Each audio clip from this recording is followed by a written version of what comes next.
What makes a hero? There may be several factors to it, but there's one thing I know. It has nothing to do with age.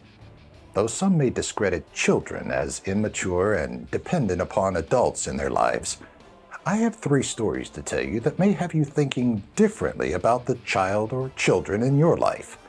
Or it's possible we'll get to the end of this episode and you'll realize they were just hopeful scenarios I crafted myself. How is your ability to tell the difference between what's fact or fiction? The line that divides the factual from the unreal has long since blurred. The tales we once thought fantastical, now implanted as true. To decipher verity from the imagined, you must break from the ordinary and consider a universe where the outlandish prevails. Can you expand your mind to see beyond our perceived reality? Can you decide what's fact or fiction? Our first tale is a scary one that any of us could wind up facing at some point in our lives. In the dead of night, something changed in the air of the Graves household. But thanks to the quick thinking and persistence of 8-year-old Benjamin, he and his father would live to tell their horrific story.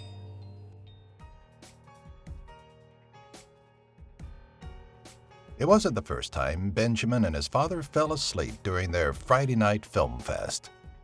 A tradition the boy's father, Todd, started after the divorce was finalized. It was a part of their bi-weekly fun, along with the occasional trips to Best Buy to look at the latest gadgetry and nights at Dave & Buster's. That Friday evening, however, wasn't like the others.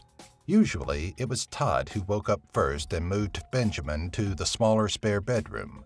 But that night, Todd didn't move when his son was startled awake by a steady beeping from the kitchen.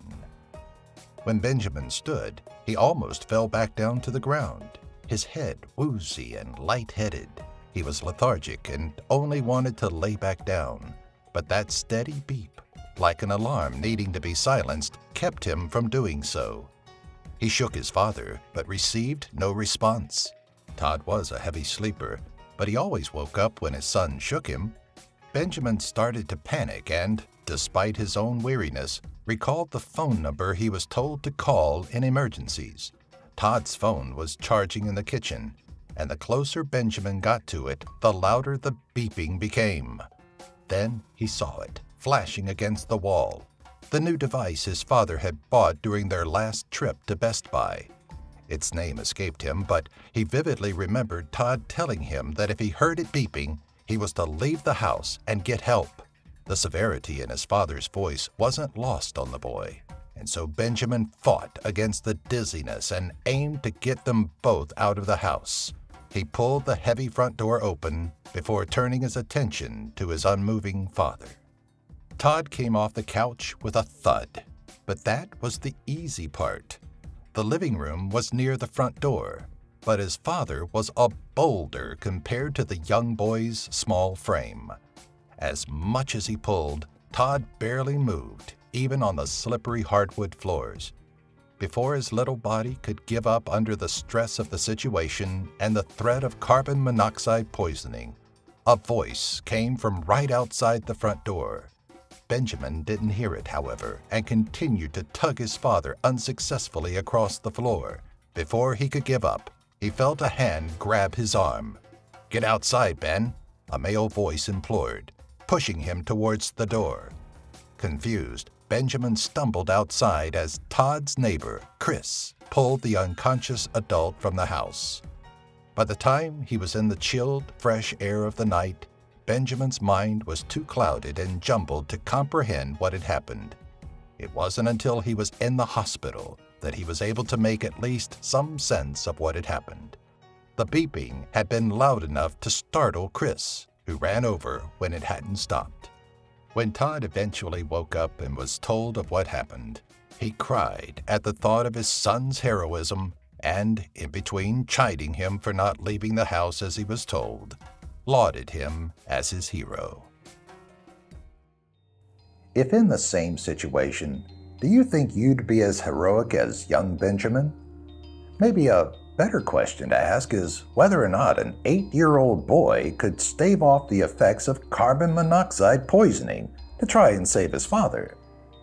We'll get to the reveal at the end of the video, but for now, let us know in the comments section if you think this story is filled with fallacies, and be sure to vote on screen. While you do that, we have a question for you. What kind of student were you? Were you the kind to just show up, get your work done, and go home? Were you a little more boisterous in personality? Or were you like 12-year-old Maggie Nash, the type to spring into action when the situation called for it? Though the situation looked grim for Maggie and her fellow students aboard the moving bus, the young teen took matters into her own hands and, well, you'll see.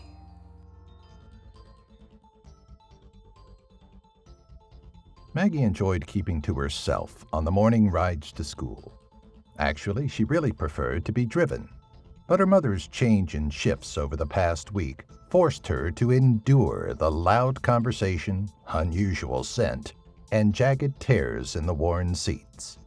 She was just finding her way into her favorite book as the noise around her droned on when she felt a slight change in the bus's motion.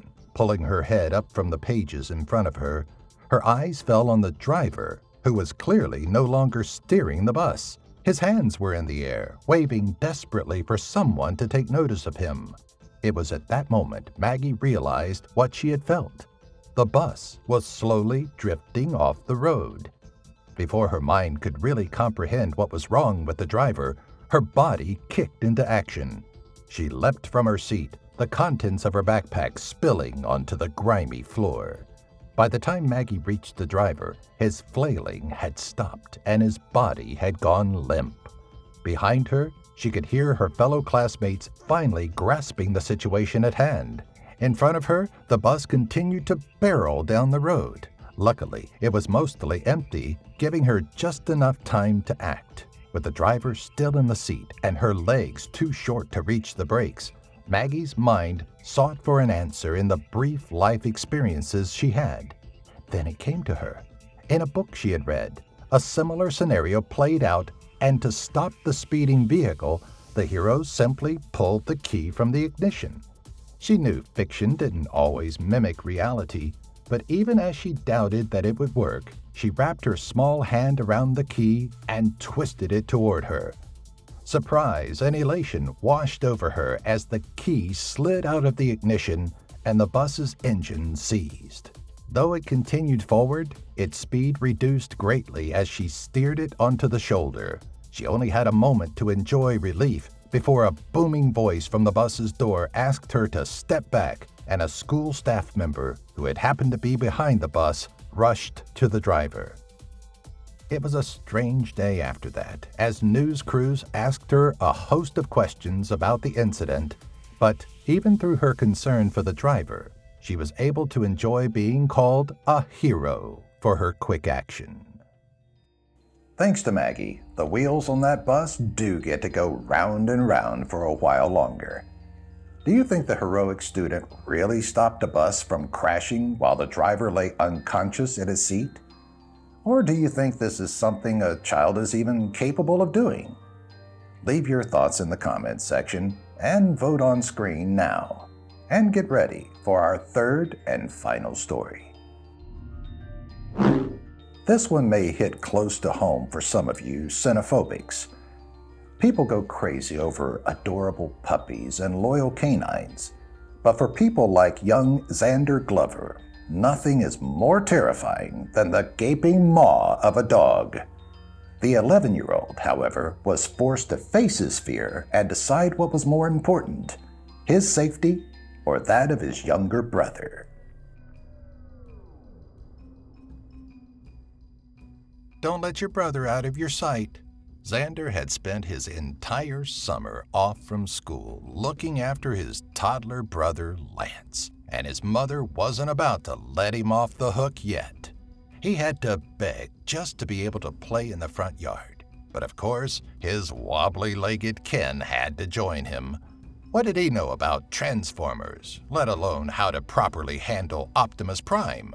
Xander was sure to do as his mother told, but that didn't necessarily mean he had to play right next to him.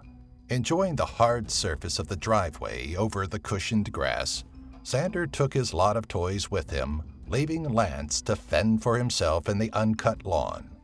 He was relatively quiet as Xander pit Dinobot against Bumblebee, a matchup he knew he'd never see, but could at least recreate on his own. Just as Dinobot had overpowered his opponent, Xander was distracted, not by his brother's giggles, but by the guttural noise that followed. His attention turned to Lance. He felt a fear unlike any before as he watched a pitch-black dog growling and approaching an unfazed Lance. The dog barked, but it only made Lance giggle louder. Xander froze, his hands gripping his action figures tight. He wanted to scream for his mother, but nothing escaped him even as he tried. For reasons he didn't understand, dogs terrified him. Lance, in his innocent ignorance, started to crawl towards the agitated canine.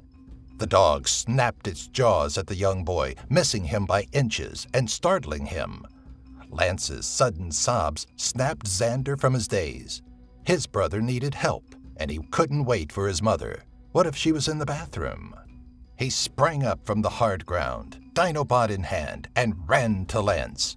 He didn't know what to do, so he started screaming at the dog, and when he got close enough, let the action figure fly from his hand.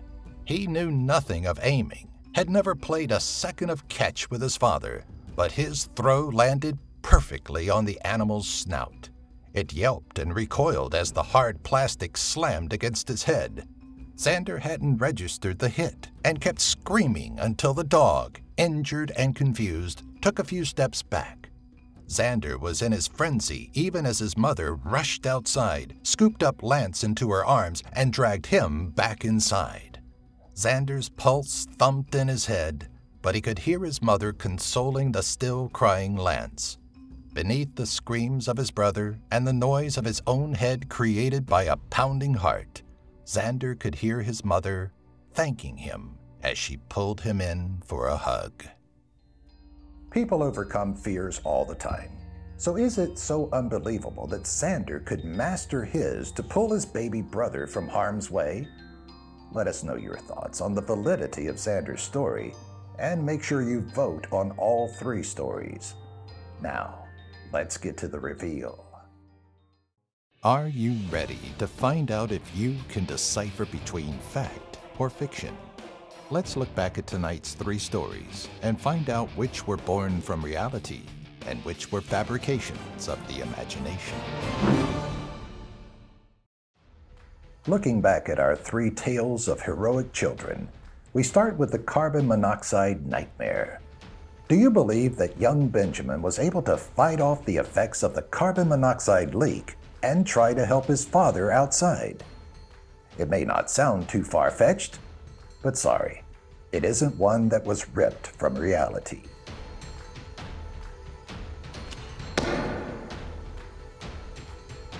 Next, we have Maggie Nash, the heroic girl who helped save a bus full of her youthful peers.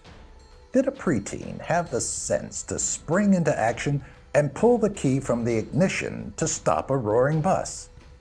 If you thought this was a work of fiction, just ask the former students of Surprise Lake Middle School. The story is that of Jeremy Wuchik, a 7th grader that in 2012 actually did stop a moving bus before it crashed. The driver of the bus had suffered a heart problem and passed out, leaving Jeremy to recall a scene from a comic book he read where a bus was stopped by pulling the key from the ignition.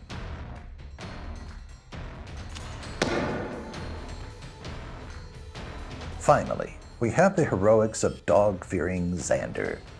People overcome fears every day, and a fear of dogs is certainly not uncommon. But this story is actually one of my own creations. There was no Xander, no Dinobot Bumblebee fight, and no ferocious canine threatening an innocent toddler.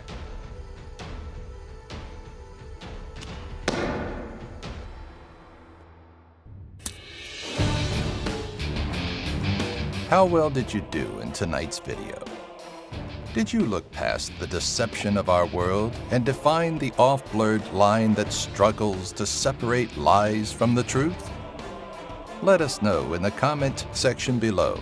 And should you find the urge to test your perceptions again, be sure to subscribe and join us next time when we ask you to decide what's fact or fiction.